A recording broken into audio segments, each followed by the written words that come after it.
At this hour, Oregon lawmakers are discussing the most contentious bill of this session. Of course, that is the governor's cap and trade bill to try to cut carbon emissions. Well, the bill's designed to help the environment, and it brought middle school and high school students to the Capitol today as part of an organized effort to show support. But at the same time, there's growing support for another Republican walkout to block the bill. Lisa Balick live at the Capitol with more on this tonight. Lisa?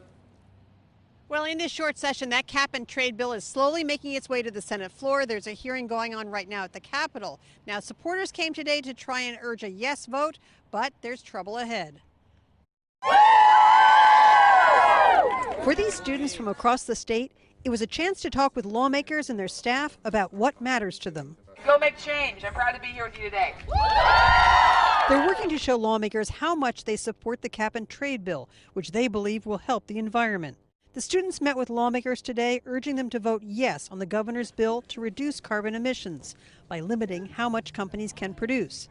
The students are worried about what's ahead. Even with the wildfires that we've had, our trees are becoming drier because it's hotter, and they're more vulnerable to catching on fire and creating, a statewide wildfire. I'm going to be 28 when climate change is at its full effect, so I really feel like I need to advocate for it and fight against it.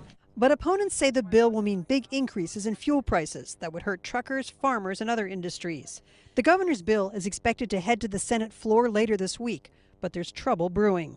Republican senators today sent a letter to the Senate president saying lawmakers better be working on budget and other matters before the climate change bill hits the floor.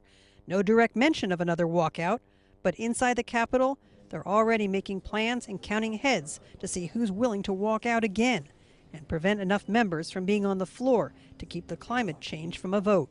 Students hope lawmakers can find a compromise to help counter climate change. Well, for me, my mother has very, very bad lung issues, and so during the summer when there's wildfires, it's a constant worry and struggle to just go anywhere. And I don't think I should have to worry as a 16-year-old about my mother dying from trying to go to the grocery store.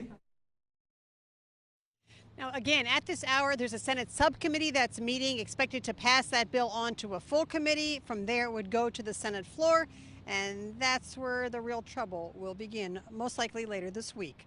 Live in Salem, Lisa Balick, KOIN 6 News. And I know you'll stay on top of us and let us know, Lisa. Thank you.